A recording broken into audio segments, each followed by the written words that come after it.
అయ్యా బాబు, నీ 11 మంది ఎమ్మెల్యేలు ఉత్తములు అని చెప్పేసి నువ్వు సంకలేగరేసుకుంటే సరిపోదు. నువ్వే పెద్ద డాను, నువ్వే పెద్ద అక్కడ మాఫియా నడుపుతా ఉన్నావు. ఎవరినంటావు నువ్వు? 11 మంది ఎమ్మెల్యేలతో మద్యం దుకాణాలతో దొంగసారా కాపిచ్చి మహిళల పుస్తులు తెంపే ప్రభుత్వం ఏదైనా ఉందంటే వైఎస్ఆర్సీపీ ప్రభుత్వేనండి. ఈ జోగి రమేష్ గారిని అసలు వదలకూడదు. నిన్నగాక మొన్న వెళ్ళొచ్చాడు, మళ్ళీ బుద్ధి లేకుండా సిగ్గు లేకుండా మళ్ళీ రైతుల్ని పరామర్శిస్తా. నువ్వేం పీకారా మీరు రైతులు పరామర్శించడానికి? ఏం చెప్పినా నమ్మటానికి ఇక్కడ ఎవరు చెవులో పూలు పెట్టుకునే మాదిరి లేరండి. జగన్మోహన్ రెడ్డి ఇదే చెప్తా ఉన్నాం. నువ్వే పరిపాలన చేతగాని ఒక వికలాంగుడివే చెప్పాలంటే. ఎవరో స్క్రిప్ట్ తీసుకొచ్చి చదివించుకుని అక్కడ ఏంటంటే పిచ్చి పిచ్చిగా మాట్లాడడం కరెక్ట్ కాదు. అది ఒక పరిపాలన దక్షత అంటే కూటమి ప్రభుత్వమే. జగన్మోహన్ రెడ్డి హాయంలో అంతకు ముందు ప్రజలకి ఇది లేదు, రక్షణ లేదు.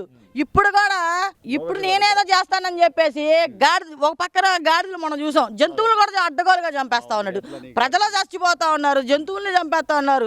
మీరెందుకు రా బాబు? ఇంకా మీదే ఒక రక్త చరిత్ర అంటే మీదే మావి గన్ రక్త చరిత్ర టైటిల్ పెట్టుకో, నీ కరెక్ట్గా సూట్ అయిపోద్ది.